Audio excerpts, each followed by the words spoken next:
Before we start, I would like to just pause for a moment and note that one of the most cherished Bible teachers in the history of Loma Linda University passed away last Sunday, and I'm talking about Graham Maxwell. I am sure most of you have heard of it, but Graham had been sick for some time, and on Sunday he died. And I was teaching this week. I teach a course on the Gospel of John to undergraduate students, and I was, now we're just sort of mopping up the end of quarter stuff in the book, but I would say that probably the most influential book in Graham Maxwell's teaching would be the Gospel of John. That could be debated because he taught Romans here too quite extensively. But in the Gospel of John, it just occurred to me that I was hearing his echoes in the back of my head as I was sharing three pertinent negatives in the Gospel of John, three negations. Three pertinent negatives. John 15:15, I no longer call you servants. And then John 16:25, the time is coming when I will no longer speak to you in riddles, but tell you openly about the Father. So the first pertinent negative is no longer servants. The second pertinent negative is no longer riddles. And what is the third pertinent negative in the same passage in John 16:25 to 31 or 30? This third pertinent negative, I do not say that I will pray the Father for you, because the Father himself loves you. So the three pertinent negatives, and I do see some of you tearing up here, as you should. Three pertinent negatives. No longer servants, no longer riddles, and no longer one between. This is quite a shocking sort of theological landscape, and I do think that that this is one of the most influential voices that has been heard within Adventism. A controversial person, surely some things, and many of us who have benefited from his very courageous and very sensitive ways of seeing the text of Scripture. We don't understand everything he did, and we don't necessarily agree on everything, but we certainly want to express our indebtedness to a person who read the Bible keenly and shared it with many of us in such a wonderful way. So there will be a memorial service that will be for everyone on January the 8th, is what we were told in the School of Religion, wasn't it? January 8th, I think so.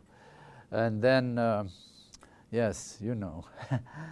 and then the funeral will be private. So, but I'm hoping that, I haven't said this in the School of Religion, but I'm hoping that our School of Religion will establish an annual Graham Maxwell lectureship, that somebody will say something every year in Loma Linda to sort of keep some of those ideas in play. Maybe we will even see more things, who knows? That could be possible. But so just wanted to, I know that many of you have been people who loved Graham Maxwell and benefited from his teaching, and I thought we would do well to pause and acknowledge his influence here in Loma Linda. I need to do a timeline today. So the timeline will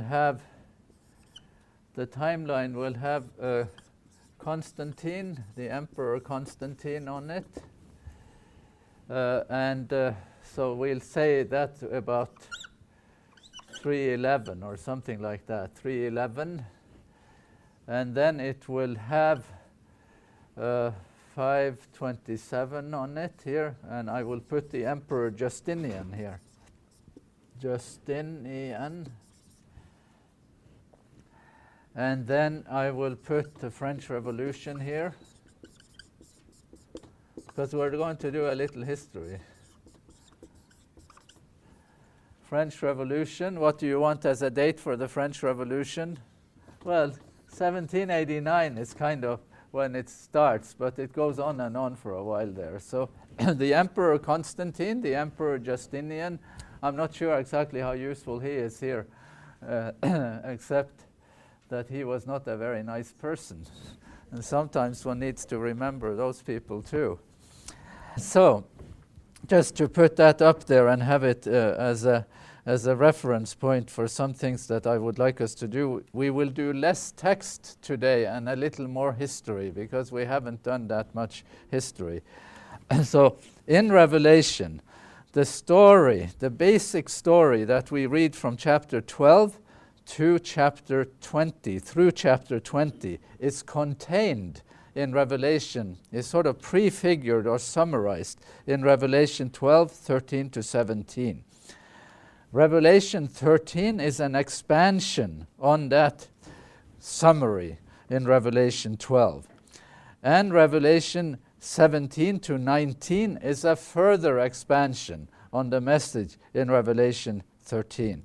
That's how we are representing this, and I think we have made a reasonably persuasive case for that. Now, for the main symbols in the latter part here, Revelation 17 to 19, the woman and the beast, we have represented the woman as religion, or as the church. And the connotation of church, I think, is true for religion here.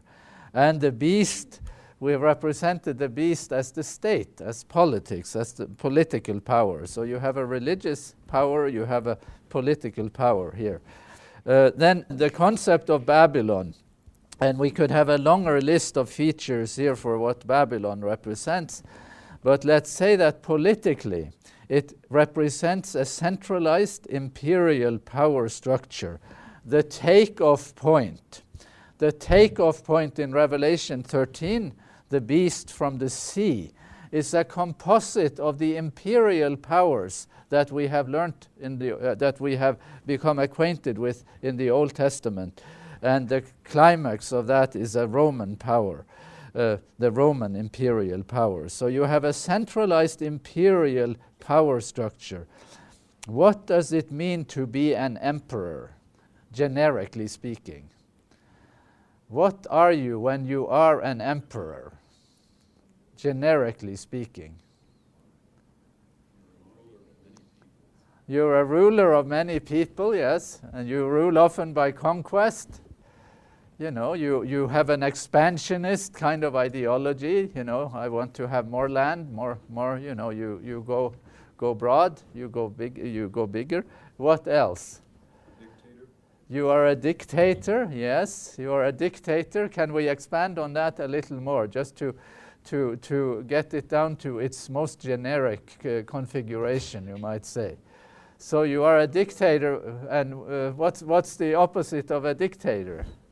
A president, yeah. You could be a president, and instead of you could be a republic. You could have government by the consent of the governed. Or you can have, when you are an emperor, does it matter if you have the consent of the governed? So is that a sort of generic feature of being an emperor, that you govern without the consent of the governed? You are a ruler accountable to nobody. And a ruler accountable to none, that's the generic definition of being an imperator. You know, it means that you can impose your will on anyone, and you are not accountable. You don't have elections. You don't ask for the consent, for the endorsement of the governed. So that is sort of the power structure in the book of Revelation, envisioning Babylon as that kind of unaccountable imperial power structure. In these representations too, in chapters 17 and 18 especially, there is a symbiotic relationship between church and state. The woman and the beast, they are not always. They are. This is not an altogether a love relationship, but there is an intimate relationship with them. The kings of the earth and the beast, they work together with the woman. So there is a relationship of cooperation, at least much of the time here.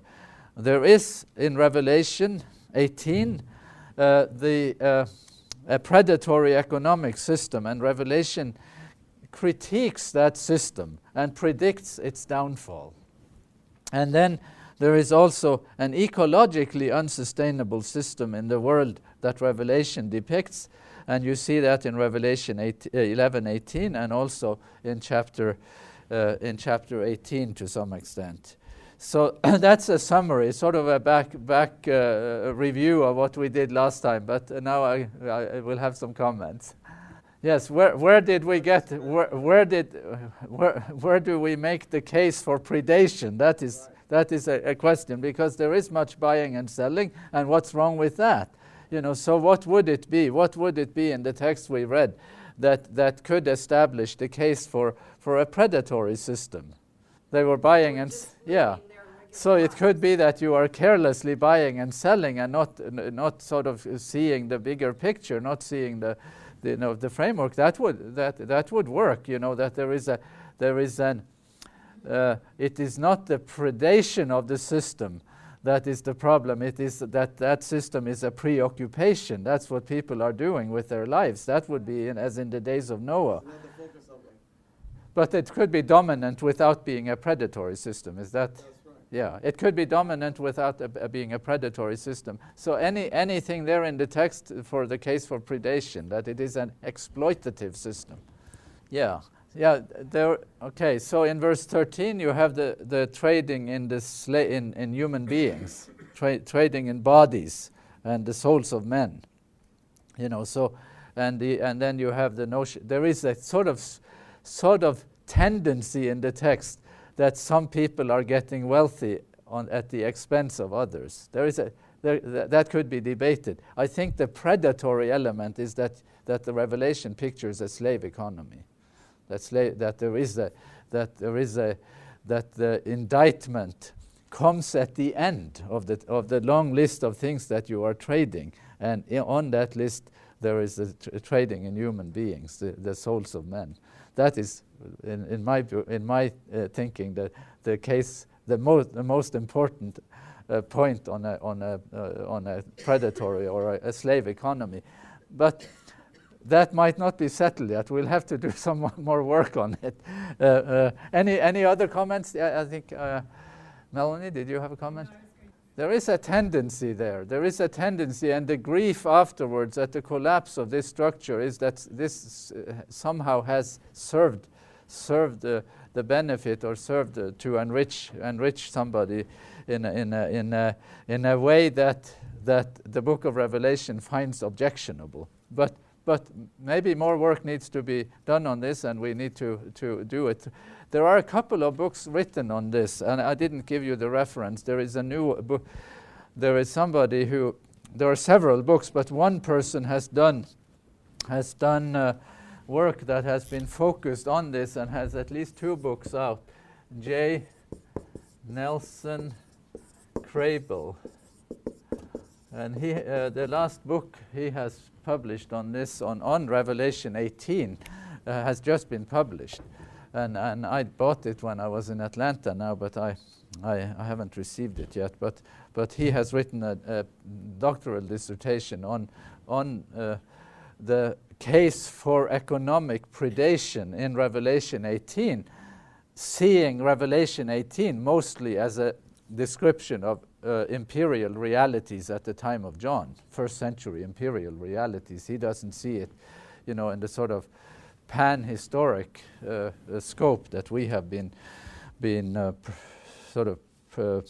prioritizing here. So anyway, we'll just have that as a sort of tentative paradigm at this point. the notion of domination is also a serviceable notion. I think there is a domination of something there that could actually work. So I don't necessarily think, well, I will agree that predation might be one step beyond domination, but domination is if we agree on the notion of domination, that would still be a negatively charged notion in this context. That would still be somewhat of a critique of the system.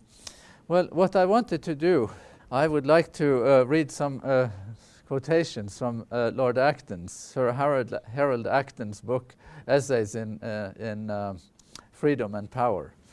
And let me just tell you a little bit about the author. Everyone has heard the sentence, power tends to corrupt, and absolute power corrupts absolutely. That's Lord Acton. He was knighted.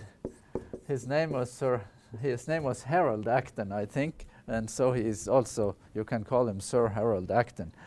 That phrase, power tends to corrupt and absolute power corrupts absolutely, is found in a letter that Lord Acton wrote to another church historian at that time, late in the 19th century. The other church historian was Mandell Creighton. I think Lord Acton, or Harold Acton, taught at Cambridge. He was recognized as one of the leading church historians in the 19th century. He was a Roman Catholic who was in some ways a dissident Roman Catholic, but he remained loyal to the church and lived through the First Vatican Council, which was quite an upheaval within the Catholic Church at the end of the 19th century.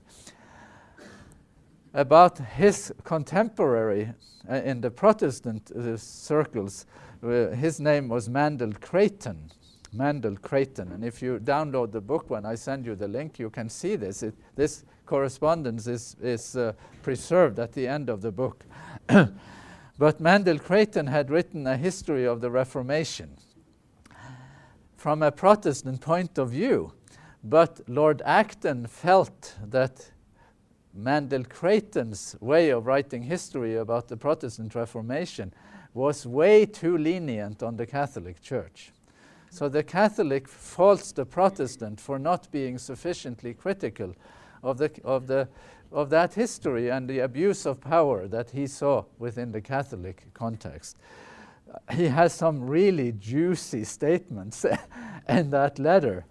He says in one place that on these abuses of power, he says that you would exonerate these people. He says to Mandell Creighton, you would then exonerate these people, assuming that they didn't know any better, or that they are somehow absolved of responsibility because of the high office they held.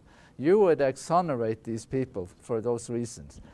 I would hang them higher than Haman. No, I would hang them high and higher, higher still, higher than Haman, because there is no such thing as exoneration of responsibility because of the high office you hold. And these people did not live in outer darkness. They, after all, he said, they lived 1,500 years after our Lord. So there was a standard to which you would be held. So all of this is in that letter from Lord Acton. And this is also where he says, power tends to corrupt, and absolute power corrupts absolutely. Well, in the book is a collection of essays. And the first of the essays, not the first, but the second, I think, of the essays, is a chapter on the history of freedom in antiquity, how the ancient world constituted their state, their societies. Then there is a chapter on the Roman Catholic Church. There is a chapter on the Protestant theory of persecution, very interesting chapter. And then there is a chapter on the American Revolution. Very, very interesting. I just think it's a gold mine, that chapter. And just a quick way to appropriate the most praiseworthy aspects of America.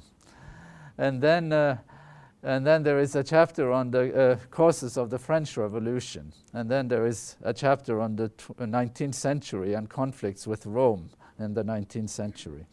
So here is a statement from that chapter on freedom in antiquity. If I may employ an expressive anachronism, the vice of the classic state was that it was both church and state in one. Morality was undistinguished from religion, and politics from morals. And in religion, morality and politics, there was only one legislator and one authority. Do you hear what he is saying here? What's the vice, the fault of the classic state? Well, yes, kind of. There is power. There is a concentration of power. In Lord Acton's letter, he says power tends to corrupt. So you should be careful doing what? You should be careful about giving too much power in one hand. So what do you have here? You have religious power. You have political power in one hand. That was always the way the classic state, the old world, constituted it. Now, just to take a view of the Old Testament, how does the Old Testament constitute power? How does you see the history of Israel? Just to do a sort of quick review there. Yeah. So let's do So you had the judges first, and the judges. What sort of power does he have? How does these were sort of low-key figures. They were your next-door neighbor, weren't they? They didn't live on top of the hill in the fanciest house or in castles. Did the judges live? Did they seem to stand apart? And they exercised authority in what way? Constitutionally, didn't they? They were judges. They were not, they were sort of just interpreting the law, you might say. So they were sort of a low-key kind of authority. Is that true? Then they wanted a king. But even when they had a king, or let's just do one step back again to the time of judges. So the judge what is he? Is he the political authority? Kind of. Is he the judicial authority?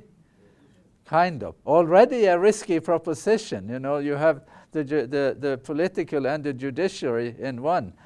Is he the religious authority? Well, you had prophets. He is sort of the religious authority, yes. Well, exactly. The narrator in the book of Judges, he decries absence of authority, doesn't he? He sees that there will be no authority. In those days, he says there was no king in Israel. Everybody did what was right in his own eyes.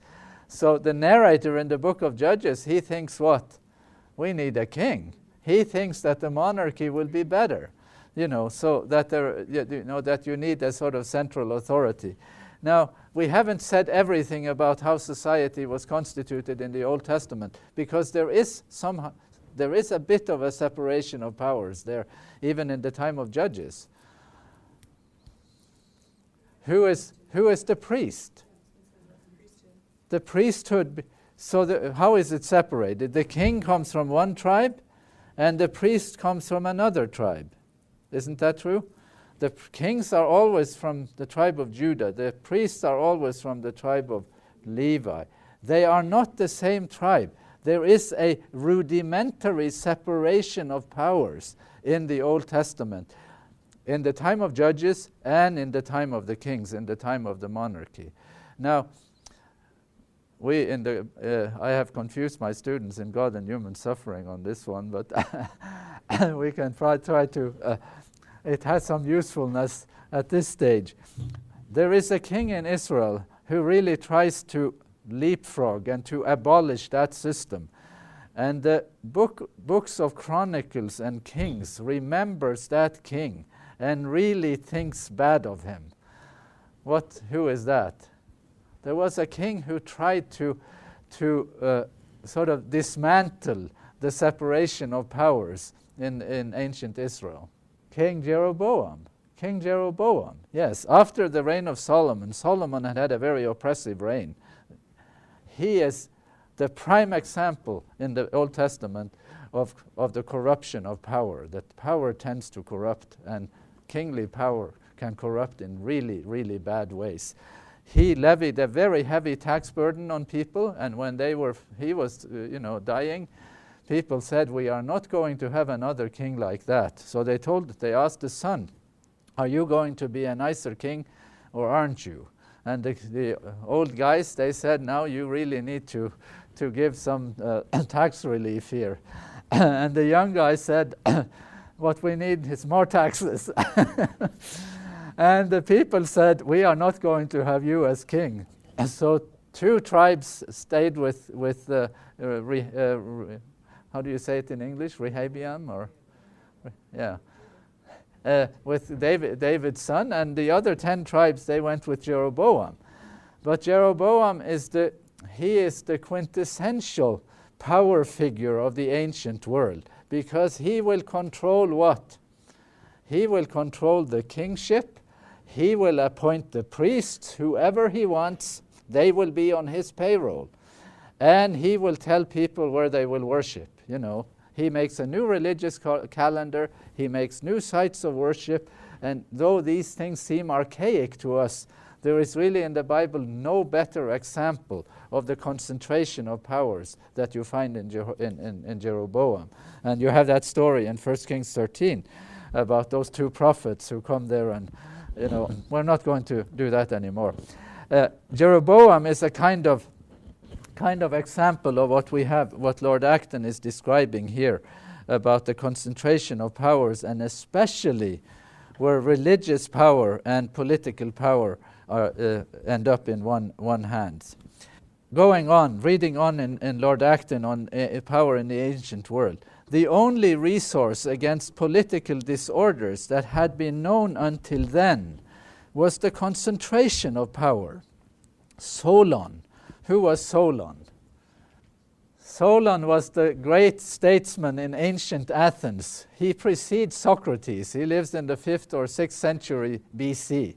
Solon was the great sort of the person who introduces a sort of constitutional type of government in Athens.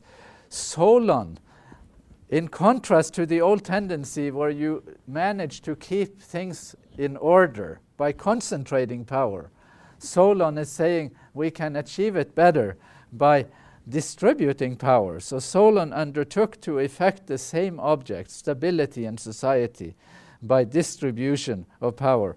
Here is more Lord Acton.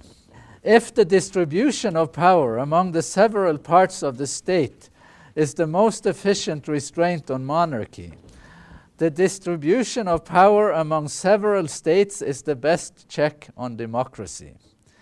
By multiplying centers of government and discussion, it promotes the diffusion of political knowledge and the maintenance of healthy and independent opinion. It is the protectorate of minorities and the consecration of self-government. Well, that was a mouthful. So what is he saying here? Now, in the U.S., you have a debate in the U.S. between federal power and state power. Don't you have that? Does Lord Acton, what does he like? Well, he could sound like a Jeffersonian. He is really not a Jeffersonian, but you couldn't tell from this statement. He is. Anyway, does he believe in states' rights against federal power? In this statement, he seems to do that. Now, in Europe these days, we have had a discussion about the European community. Why was the European community conceptualized? What was the incentive behind the European community? Now about 20 nations in Europe are members of the European community. It was economic? Well, yes, it was economic, but what was it? Well, I mean, it was economic to an extent, because what is the economic argument? And this is, we should maybe meet on a Monday and not do this on a Sabbath. Yeah, so So there was a competitive disadvantage in Europe with being, so separate. Now, this is a very crude thing, but the main economic argument, or one of the main economic arguments, has also been that the U.S. has a dollar, and the dollar is a very strong currency, and the dollar gives the U.S. an incentive advantage that the other economies cannot compete with. So the economic argument has been to get something like that in Europe, and that is the euro. But I don't think the economic argument was the main argument. The economic argument is really not the primary argument. The primary argument was what? The primary argument is that Europe had been bleeding and bleeding and bleeding, war after war after war, until the Second World War, when Europe was, in ashes and shambles. So the main incentive from the instigators of the European community was to create peace, to create a framework within which it will be extremely difficult to wage war, to coerce a sort of peace through what? Through what means? Through centralization. By centralizing power. What was the problem before Solon? How had the world managed to have peace? By centralizing power. Solon, he tried to do it by decentralizing power. The European community, just to put this in a contemporary perspective, tries to ensure peace by doing what? Centralizing power. Now, there is an economic argument, there is an economic agenda, surely. And now, we'll see what happens here. But anyway, I'm just trying to put this in perspective. Any more comments there? Yes. Acton is writing all of this toward the end of the 19th century. He's at the sort of entry. These are lectures he gave in various and sundry places, and he gave a lecture on power in the ancient world. And he says, and the contrast we see here, he conceptualizes liberty, and he conceptualizes harmony among the nations by a distribution of powers, which is not easy to do. So this is hard work. The acid test of liberty. The most certain test by which we judge whether a country is really free is the amount of security enjoyed by minorities. This is where Lord Acton is not a Jeffersonian, because Jeffersonian democracy is what kind of democracy? Now, I'm talking to learned Americans here, and I should be very careful. But Jeffersonian democracy, what was the debate when the U.S. sort of constituted itself? They were writing in some journals called the Federalist Papers. Didn't you have that in your history lessons? You've read the Federalist Papers? They've taken it out of the curriculum now. Now it's all how to navigate the internet and stuff like that. The debate in the Federalist Papers, part of the debate between Hamilton and Madison and Jefferson, is a debate whether you should have direct democracy, meaning that the will of the nation is, or the law of the nation is whatever the majority of people at that time think you should do. Or whether that kind of democracy, direct popular democracy, whether that would be a risky thing to have. So instead of democracy, instead of democracy only, in a Jeffersonian sense, what do you need beyond that? Well, that's true. No, representative democracy. In California, you wouldn't have that many ballot initiatives if you had representative democracy more than direct, democracy with ballot initiatives. So that is that part. So representative democracy, but more than that. More than representative democracy. Democracy is not without its pitfalls, because people are quite unreliable. People could get, all caught up in all kinds of crazy things. You need something more than democracy. You need a constitution. You need a constitution that you will. So what is the constitution supposed to do for you? The constitution is supposed to help you when you get crazy, when you turn crazy, because at times people get ideas, so you need a good constitution, and you need to have. So direct democracy by Jeffersonian standards is that 50% or 51% of people, they can decide what you should do. But constitutional democracy will say 50% is not enough. For certain things, you need qualified majorities, you need supermajorities, you need 2/3, you need 3/4 majority before we will let you do that.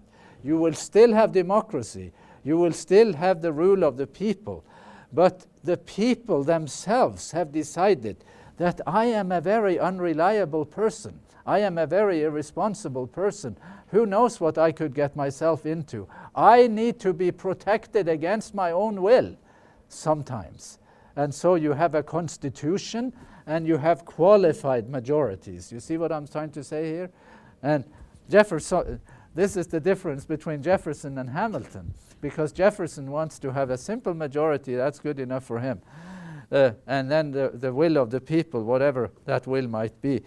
And I think on this point, Hamilton and Madison are much wiser than experience proves them to be wiser than Jefferson on that point.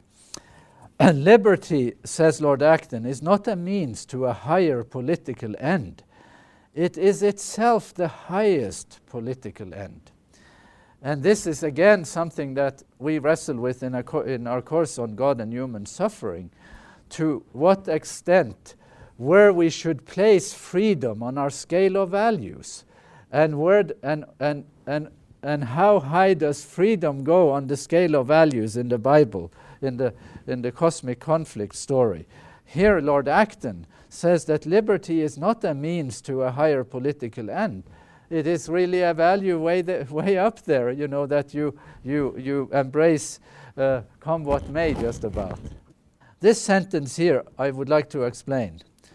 That is the breaking point, the article of their system by which they stand and fall. Now, this sentence, you are supposed to hear an echo in this sentence, because this statement is a statement that has been echoing ever since the Protestant Reformation. The Protestant Reformation declared what doctrine to be the doctrine by which the church would stand or fall. The Protestants from Luther onwards said there is one doctrine by which the church will stand or fall, and that is the doctrine of justification by faith alone. Lord Acton knows that is a Protestant mantra. So now he wants to coin a new mantra, another mantra of his own. That is the breaking point. That is the article of their system by which they will stand or fall. But I hid from you what that is. What is it? Yes, it is in some ways. See, the discussion here, the point where that sentence is found, I think, is a comment on John Calvin. And you could make a similar comment on Luther. John Calvin was the great Geneva reformer who eventually ended up to be the mayor of Geneva. And he became the mayor of Geneva. He became the political executive for a religious reason. It was religion that catapulted Calvin into the political sort of driver's seat, because he was the one who brought Reformation theology to Geneva. And then there was a physician in those days who also did theology. That's he set a bad precedent for some of us who have followed his example at our great peril. Anyone remember his name? Michael Servetus? Michael Servetus. He was a doctor who also did theology. And Michael Servetus held an unorthodox view of the Trinity. He believed that Jesus was, he had the same heretical view of the Trinity that Seventh-day Adventists had for many years in its early history. And the heretical point of view was that Jesus was a created being, that Jesus was not eternal, that Jesus had a beginning in time. And that is considered heretical. That is Arian. That is the Christology of Arius in the early church. So back to pre-Constantinian days. And many Adventists, many Seventh-day Adventists were Arians. And Michael Servetus in some ways was also an Arian.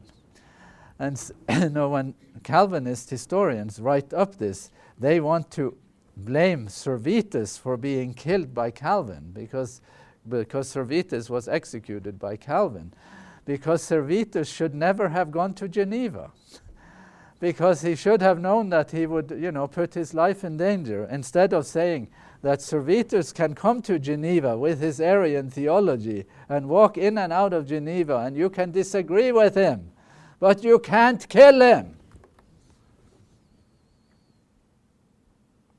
So Servetus, he goes to Geneva.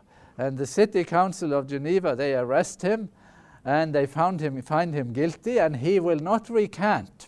He will say, Jesus, the Son of the eternal God. He will not say, Jesus, the eternal Son of God. That's the difference. You hear the difference? Your life and death hangs on that you get that one right. So say it right. I'll repeat it again. The right way, the orthodox way, is to say Jesus, the eternal Son of God. The wrong way is to say Jesus, the Son of the eternal God. But that's what Servetus will say. And they give him the option of recanting, but Servetus will not recant, and Calvin says that's it. Because Protestantism holds certain doctrines to be more important than the doctrine of religious liberty. Even though in the early Luther, in the young Luther, that is a very important doctrine to the young Luther, but not to the later Luther. The later Luther and Protestantism will say the main doctrine is the doctrine of justification by faith alone. And when they burn Servetus at the stake in Geneva, Servetus will say, he will hold on to his heresy to his dying point, because when they burn him and the flames are coming up on him, he will say, Jesus, the Son of the eternal God, have mercy on me. He will not say, Jesus, the eternal Son of God, because he really believed it. Now, what does Lord Acton say? That is the breaking point, the article of their system by which they stand or fall. Whatever good they did otherwise will be cancelled to a great degree if you do what? If you coerce belief. If you coerce belief. Does the power structure in Revelation coerce belief? That is certainly its hallmark, that it is constituted to coerce belief, and it will not respect these kind of strictures. That is the breaking point, rather than any doctrine. It is how you do it, the method that you do this by. I think I have shown you this picture before.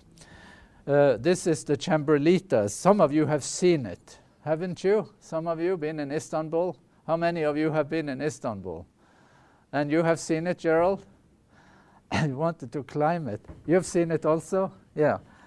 Well, here is what Lord Acton says. The pillar still stands. On top of that pillar, and this pillar was higher in antiquity when it was inaugurated. It was inaugurated here in 331, when Constantine moved his capital from Rome to Constantinople, and built a new capital because he felt more at home in the eastern part of the empire. The pillar still stands, and Lord Acton says it's the most significant monument that exists of the converted Europe, For the notion that the nails which had pierced the body of Christ, you see, on top of this statue, on top of this column, there was a statue of Constantine, who was made as looking like he was Apollo, the pagan god Apollo. And on his crown, the crown he had on his head, his mother had brought in the nails that were used to crucify Jesus. She was a collector of relics. She was very pious. Her name was Helena. She had gone to Jerusalem and ostensibly found the nails that had been used to crucify Jesus. And she brought those nails back to her son. And when they made this statue, they put those nails into his crown, into his headgear. So the notion that the nails which had pierced the body of Christ became a fit ornament for a heathen idol, that's Apollo, as soon as it was called by the name of a living emperor, indicates the position designed for Christianity in the imperial structure of Constantine. How has Constantine thought Christianity would, what role Christianity will have? It will serve the political power. It will be subservient to the political power. It will sustain the political power somehow. So you have a sort of woman plus the beast structure to the Christian empire that is in the making here from the time of Constantine. Constantine, in adopting their faith, the Christian faith, intended neither to abandon his predecessor's scheme of policy, nor to renounce the fascination of arbitrary authority, but to strengthen his throne with the support of a religion which had astonished the world by its resistance. No, this is Lord Acton saying what history did. And we are hinting, or our interpretation of Revelation is hinting to some extent, that this is what the book of Revelation is talking about, that it is concerned about that constellation of power between the woman and the beast, as it were. We don't have many minutes left, so I will just try to summarize what comes here next. Because the system in the history of Christianity, the system where the woman and the beast collude, where the woman and the beast somehow cooperate with each other, how long does it last? How much history do you have? Can you put into that bag? Until that relationship fractures. Well, those of you who have an Adventist background, you should say 1260 days. You should say quite a long time, that much of the history is sort of fitting under that from Constantine or from Justinian. You might just choose him. Until the French Revolution. That system prevails until the French Revolution. And when it falls apart, the French Revolution is, historically speaking, an unprecedented event. What happens in the French Revolution, in the short version? The state turns on the woman. The beast kills the woman.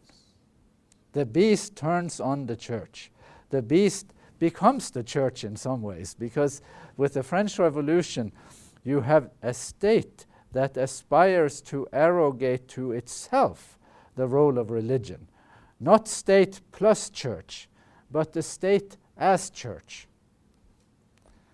And that's the same thing you have, similar thing you have in the Marxist-Leninist system. And in the Nazi system in Germany too, you have what we might call a political religion, where the state also becomes the religion. And somebody has written nicely about that.